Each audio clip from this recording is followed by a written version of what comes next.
일본의 경기 침체 상황이 좀처럼 나아질 기미를 보이지 않고 지속적으로 악화되는 모습을 보이고 있습니다. 가장 큰 문제는 실크로 인한 침체가 아니었습니다.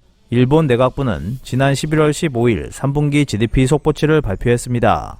물가의 영향을 고려한 실질 성장률은 전기 대비 0.8% 감소했고 연율 환산에서는 3% 감소로 큰 폭의 마이너스를 기록했습니다. 3분기에는 4차 비상사태 선포 기간과 거의 겹쳤기 때문에 경우에 따라서 마이너스 성장이 있을 수도 있다는 것이 대체적인 예상이었습니다. 하지만 실제로는 그보다 훨씬 나쁜 결과가 나온 것입니다.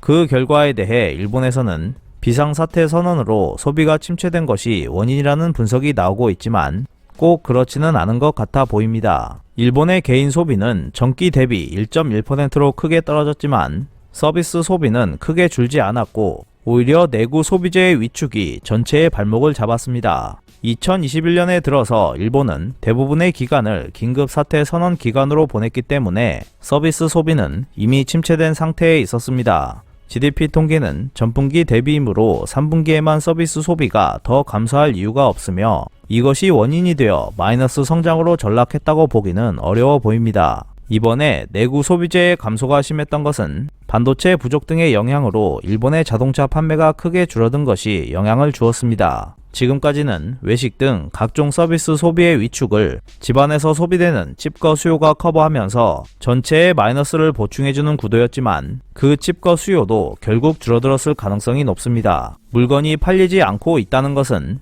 재고 증감이나 설비 투자 상황에서도 판단할 수 있습니다. 일본 기업들이 안고 있는 재고가 큰 폭으로 늘어났다는 것은 생산은 했지만 뜻대로 팔리지 않았음을 시사합니다. 칩거 수요가 없어지고 재고가 쌓이면서 일본 기업들이 생산 계획을 축소했을 가능성이 높습니다. 실제로 일본 기업의 설비 투자는 연율 환산으로 14.4%나 줄어들었습니다. 여러 나라에서도 3분기 GDP가 줄어들고 있었지만 그런데도 미국은 2% 증가했고 유럽은 9.1% 플러스를 유지했습니다. 한국도 시장 예상을 하회하긴 했지만 3분기 GDP는 전기 대비 0.3% 성장을 기록했습니다. 반면 대폭적인 마이너스를 기록한 나라는 일본뿐이었습니다. 일본은 지난 30년간 불경기와 월급이 오르지 않는 상황이 계속되었기 때문에 일본 경제의 기초 체력은 약해진 상태에 놓였고 일본인들의 삶은 피폐해져 갔습니다. 한국을 비롯한 해외 선진국들은 실그 쇼크에서 거의 벗어나고 있는 모습이지만